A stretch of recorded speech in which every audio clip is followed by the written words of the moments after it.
Hi and good evening. Thank you for watching. I'm Shakil 5858. I am Buddham. Now the latest headlines from world channels and news agencies.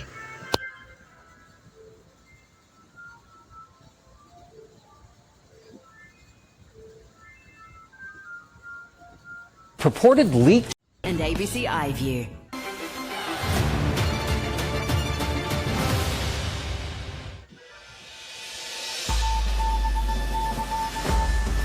Today, a man armed with a knife shot dead by police in central Launceston.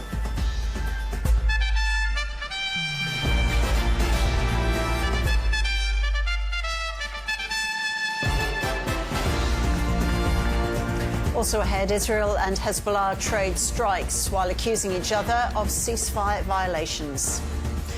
Discussions underway in Indonesia to broker a transfer deal for the remaining Bali 9 members.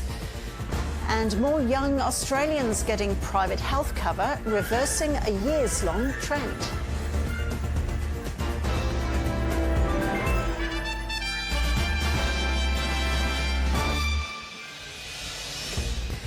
Hello and welcome to ABC News. I'm Rose Childs. A man has been shot dead by police in Tasmania. Police responded to reports of an armed man threatening members of the public in Launceston's CBD. Reporter Ashley Barraclough joins us now with more. Ashley, can you just run through what you know about what happened?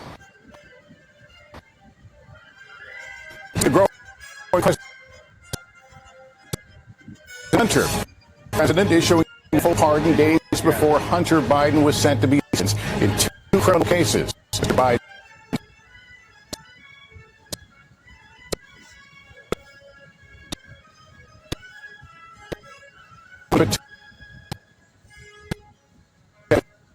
Mr. Trump series and the new allegations against Mr. Trump's pick for defense secretary.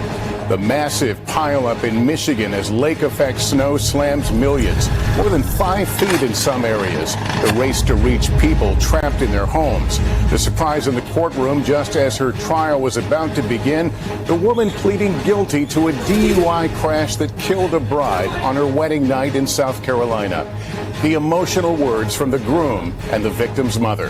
The news tonight on an Israeli-American soldier believed to have been taken hostage by Hamas.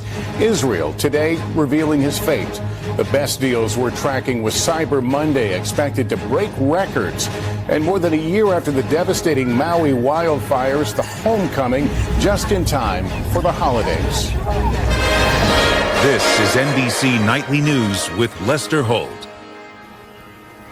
Good evening and welcome. President's controversial pardon. After multiple denials that it would ever happen, President Biden has now reversed course. Just days before he was set for sentencing on federal charges, Hunter Biden is now pardoned. What the president says ultimately changed his mind. Plus, from Israel to Gaza to Lebanon, even Syria, there are, of course, growing conflicts in the Middle East. It comes as a missing American Israeli soldier who was believed to be a Hamas hostage is now confirmed dead. And we're hearing from a UN agency official who says his brother, a father of 7, was killed in an Israeli attack.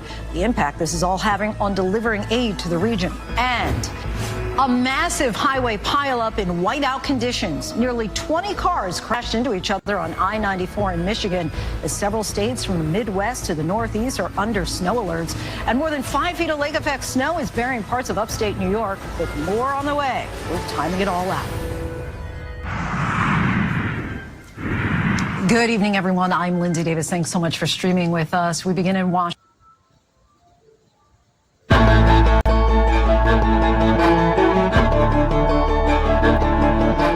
The holiday shopping season is now in full swing. Shoppers are expected to spend more than $13 billion before this Cyber Monday is over. Amazon expects to deliver millions of packages in the next few weeks, relying on a fleet of drivers who mostly work for third-party carriers. In tonight's Eye on America, Usher Qureshi looks into the safety implications. On the interstate. On a cold January morning in 2022, officers tried to sort out what went wrong on an interstate south of Austin, Texas. She was already rolling. I think this is probably the next point of impact. And who needed to be notified. The officer knocked on my door, and she was involved in an accident, and she didn't make it. Trula Velez's 19-year-old daughter Ileana was forced off the road. The college freshman was on a break from her overnight shift at this Amazon warehouse. We're trying to understand why the accident occurred and why you made some of the decisions you made. Jordan Santacola was arrested, convicted, and sentenced to 40 years in prison for failing to stop and render aid after an accident involving death. He was driving this truck to pick up a load from an Amazon facility despite having a history of traffic violations, a suspended license, and several felony warrants. Someone with multiple warrants should have not been hired. But Santacola wasn't hired by Amazon. He was driving for a trucking company subcontracted to move Amazon cargo between facilities, a leg known as the middle mile. In fact, according to a lawsuit filed by Velez, Amazon had rejected Santacola's job application as a home delivery driver less than 3 months before the crash, after he failed a criminal background check. Senator Josh Hawley. Senator, the aspirations of the Ukrainian people, that really does say it all. This is why they lost the election in part. Yeah, why shouldn't the interests of the American people be the absolute #1 goal? I know it is for Donald Trump, which is why Joe Biden is trying to tie his hands. And Laura, listen, he's also asking, Biden is, for Congress to appropriate even more money to Ukraine beyond what he's sending him now. He wants billions more. That's in his end of the year funding request. It is totally ridiculous. It's time for him to admit that his Ukraine policy has been a total disaster. It's in complete shambles. And I tell you, Donald Trump cannot get to office fast enough. We need him now to bring peace to the region and to make sure America's interests are put first. Well, the deal that Biden and company scotched at the beginning of this war, before the war started, that would have avoided the war, it looks like what they're going to end up with is worse than they would have gotten had they not done this at all. That's what it looks like, at least. It could change. But now Senator Zelensky has a magic solution to end the war. Watch. If we want to stop the hot stage of the war, we should take under NATO umbrella the territory of Ukraine that we have under our control. Your reaction, Senator? No, absolutely not. They should not put any part of Ukraine in NATO. And listen, this administration is already risking World War III by greenlighting the use of American weapons into Russian territory. What will happen if Moscow responds by sending a weapon, a missile, you name it, into the territory of a NATO country? We'll all be at war. The idea that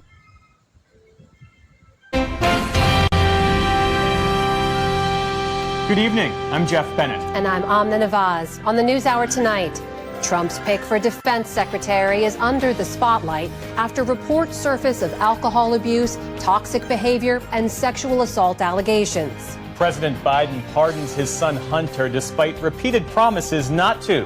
The precedent it could set for future presidential pardons. And Syrian rebels seize control of Aleppo, the country's second biggest city, reigniting the long-running civil war. Our aspiration is to be a nation of respect, a nation of freedom, a nation with foundations, and a nation of its citizens.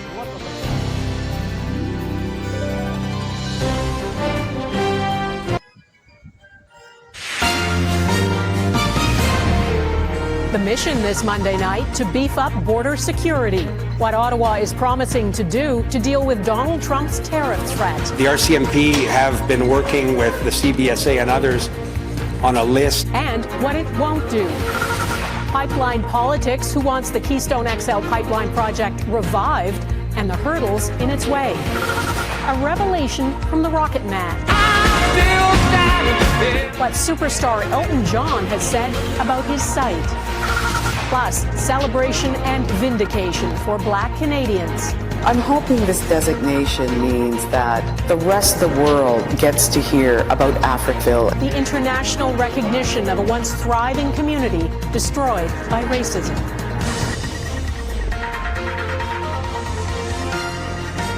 Global National with Donna Friesen.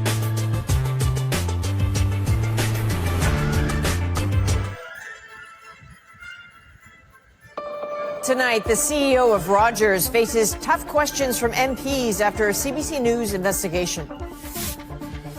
Is it just basically that you just assume that your customers are stupid? Rogers customers told us they were misled about contracts and prices. It's disgusting what happened when he was summoned to Ottawa. The race to dig out after a monster snowstorm. Roads blocked, people trapped. We stayed in the car and slept in the car. The state of emergency in Ontario's cottage country. And backlash after Joe Biden breaks his promise and pardons his son. Andrew Chang is here to break down why it is so unusual. He said he wouldn't do it, then he didn't. From CBC News, this is The National with Chief Correspondent Adrian Arsenault. We are the real deal. Alrighty, thank you. Vancouver ticket broker Kingsley Bailey is being inundated with calls from desperate Swifties, and he has to give them a reality check. I got tickets for the second show and the third show, nothing for the first, and prices starting at about $5,000 each, and that's floor seats. That's what tickets are going for on resale websites like StubHub, too. There are so many people that want to see this show. I'm beside myself seeing how many numbers there are. If you've been tempted by Facebook or Instagram posts offering tickets at face value or less, the Better Business Bureau is warning they're almost certainly fake, even if they're supposedly posted by one of your friends. You assume that it is legitimate because you kind of know this person, whether personally or through a friend. And what's actually happening is that their platforms are being hacked and they're sharing these offers of tickets that aren't real, or again, could be reselling the same set of tickets over and over and over again. So you have to really know who you're dealing with. We've got a track record, and that's the only way I can suggest it. And again, I'm tooting my own horn because I've been here 23 years, and if you're going to pay some money, but you're going to get in. Bailey believes resale ticket prices may come down to earth closer to showtime. Who has tens of thousands of dollars to go see a show? And Ticketmaster may release more face value seats this week. The decision to add more tickets is between the tour promoter and Ticketmaster. That was shared by Chris May over at BC Place. And so what I can say to you is that, as the stage gets built, and we've heard this too, there might be a ticket here or there that gets opened up. But truthfully, the fact that they've already opened up, I think, about 7,000 tickets behind the stage, that is already them doing as much as possible. Tens of thousands of local and out-of-town Swifties will be left ticketless. But it's better to miss out and keep your money than get your hopes up and get scammed. Shannon Patterson, CTV News, Vancouver. One of the 200 France 24 correspondents around the world.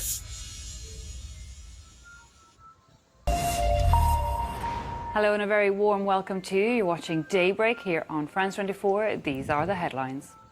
The French government expected to fall after not one but two motions of no confidence filed against the Prime Minister. A vote on that expected by Wednesday. Less than a week after the deal was reached, rockets and bombs break a ceasefire between Israel and Hezbollah. At least 11 people killed in Lebanon, each side blaming the other for the violations. And a fifth night of protest and clashes on the streets of Georgia. Opposition outraged over the ruling Georgian Dreams Party's decision to suspend EU accession talks. The country's pro-EU president calling for last October's election results to be annulled. Good to have you with us. Also coming up, Paris under high security with parts of the city cordoned off this weekend as some 50 heads of state are expected to arrive to take part in the reopening of Notre Dame Cathedral.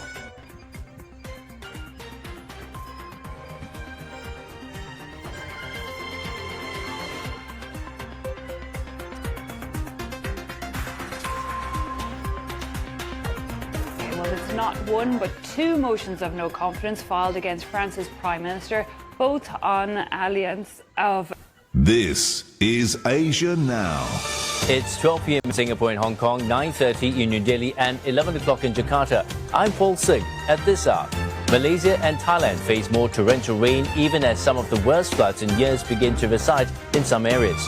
The extreme weather renewing concerns over climate change amid a landmark top UN court hearing on helping vulnerable nations. 68-year-old Vietnamese tycoon Chung My Lan awaits a court ruling today on whether she will face execution. She must repay 75% of embezzled funds to have a death sentence commuted to life. U.S. President-elect Donald Trump demands Hamas-free hostages before his 20 January inauguration, warning of, quote, hell to pay in the Middle East.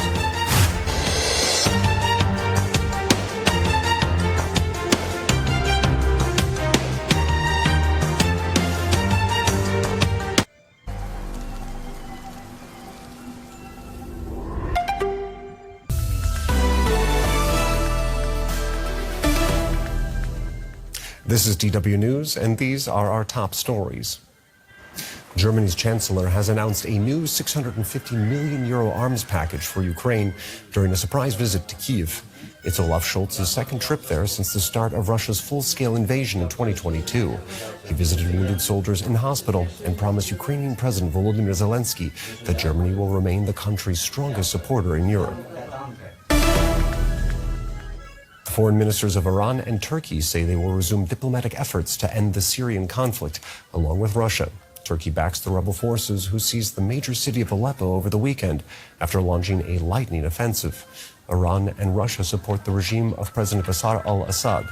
The rebel advance marks the most serious development in the Syrian war since 2020. Authorities in Lebanon say at least 9 people were killed in Israeli strikes on 2 southern villages. It was the heaviest attack since a ceasefire between Israel and the militant group Hezbollah came into force last week. Israel says it targeted rocket launchers and terrorist infrastructure in response to ceasefire violations by Hezbollah. This is DW News from Berlin, and remember you can get much more news on our website. That's dw.com.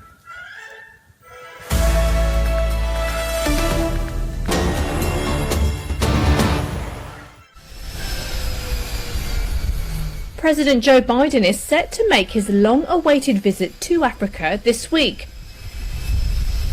This marks his first trip to the continent as president. The visit will focus on the redevelopment of the Lobito Corridor Railway, which spans Zambia, Congo and Angola.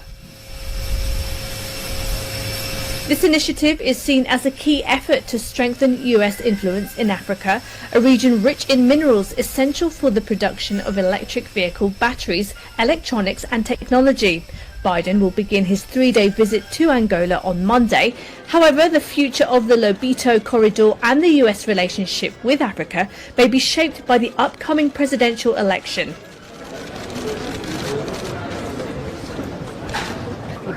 With Donald Trump's potential return to the White House, the direction of US engagement with a rapidly growing Africa, a continent of 1.4 billion people, could undergo significant change. One of Namibia's presidential candidates said Saturday that his party would reject the outcome of a general election marred by delays, logistical challenges and technical failures. Partial results showed Panduleni Itula of the Independent Patriots for Change trailing Vice President Netumbo Nandi-Ndaitwah, the ruling Southwest Africa People's Organization or SWAPO candidate. Electoral authorities decided to prolong voting until Saturday after the original election day, Wednesday, was marred by logistical and technology failures that led to hours-long queues. Itula, who finished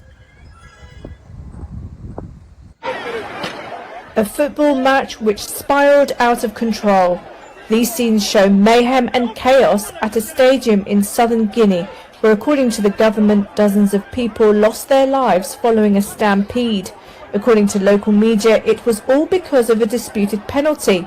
In an official statement, it said, with the crowd's frustration and with a decision made by the referee, it escalated when supporters began throwing stones, which triggered a deadly stampede. Hospital authorities have reported a provisional death toll of 56, with many others injured.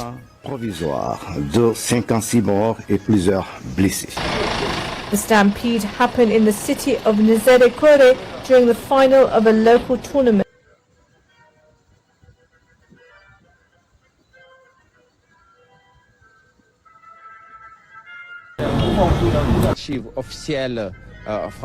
Senegal on Sunday commemorated the 80th anniversary of a 1944 French colonial massacre, threatening to reignite tensions between France and the former colony.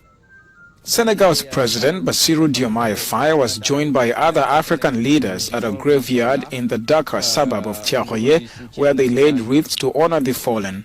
Between 35 and 400 West African soldiers who fought for the French army in the Second World War were killed on. Cheers and applause at the World Athlete of the Year Awards in Monaco. The ceremony saw Letsile Tebogo and Stéphane Haxan secure top prizes. Tebogo became Botswana's first Olympic champion at this year's Games. His thanks as he was named Male World Athlete of the Year. It's amazing. Yeah.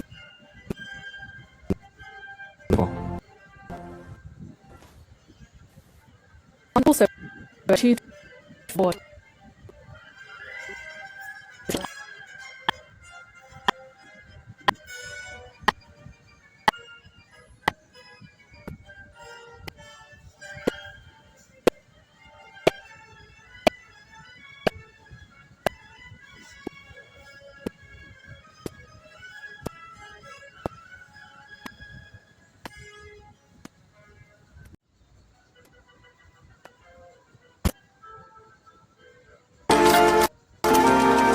Look at us, team leaders of this guy.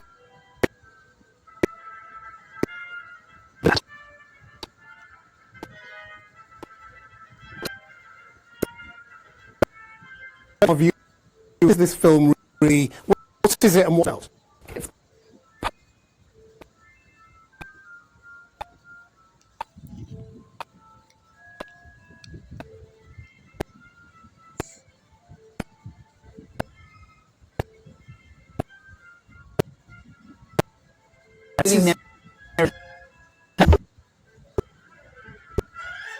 It is scathing about little leaders, isn't it? What I didn't realise, we did for the film, is that the theme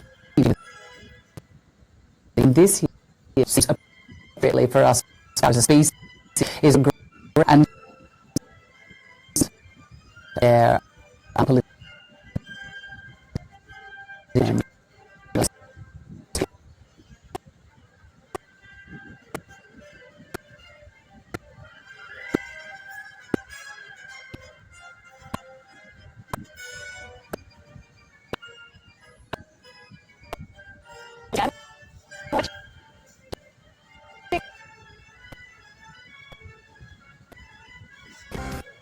Our American friends for the years to come.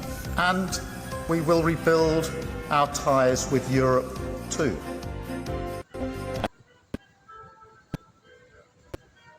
Greg, what is middle class comments? The king.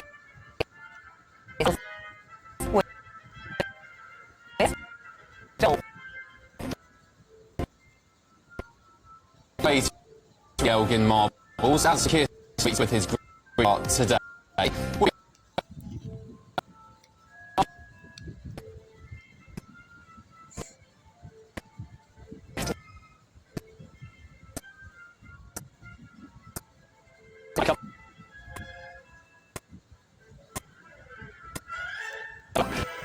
Two Premier League games tonight, and could the 3 p.m. TV count be of the past?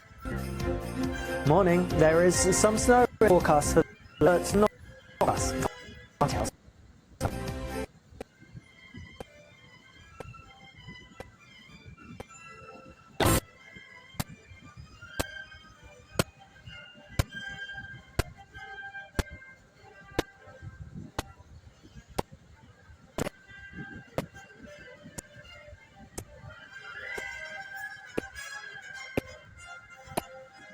The 3rd of December. MasterChef host Greg Wallace apologises for his comments about middle-class women of a certain age, but not for his conduct on the show.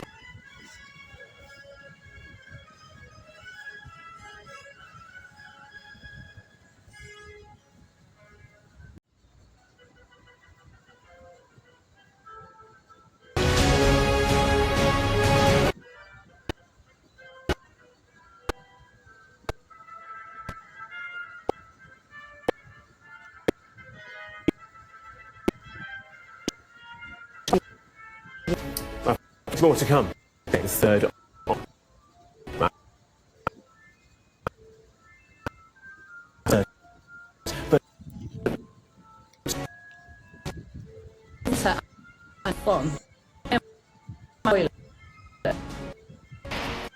Also ahead downtown.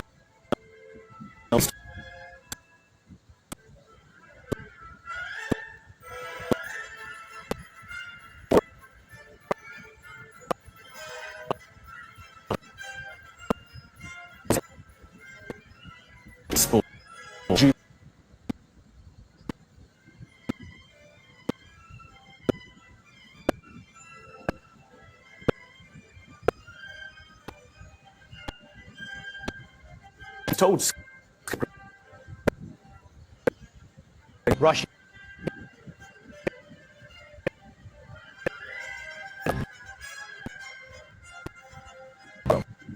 had on the program.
Thank you for sparing your precious time. This is Amir Shakil. Have a good life. Bye-bye.